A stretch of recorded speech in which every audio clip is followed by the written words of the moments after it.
Si tu es dans un pays non éligible à la monétisation Facebook, en fait, voici ce qu'il faut faire réellement. Mais avant tout, laisse déjà un like de cette vidéo, partage-la et surtout si c'est pas encore fait, abonne-toi. En fait, il faut déjà savoir une chose et que Facebook tient uniquement compte de la localisation lorsqu'il s'agit de la configuration.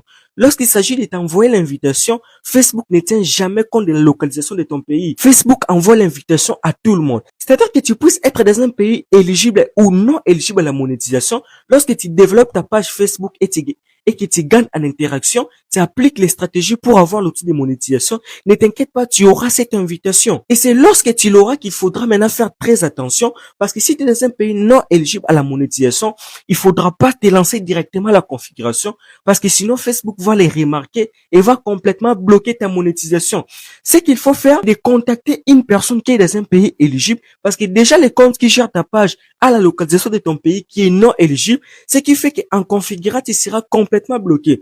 C'est-à-dire qu'il faut contacter une personne qui est dans un pays éligible à la monétisation Facebook, naturellement une personne de confiance, demander à cette personne de te créer un nouveau compte Facebook avec la localisation de leur pays et en fait ajouter ces comptes Facebook comme administrateur au niveau de la page et demander à cette personne d'utiliser ces comptes pour configurer la monétisation directement à partir de sa localisation. Ce qui fait que tu auras aucun problème par rapport à la monétisation parce que le compte principal qui va gérer ta page aura la localisation d'un pays éligible. Si tu veux bénéficier de beaucoup plus d'astuces sur la monétisation, abonne-toi ici et laisse un like.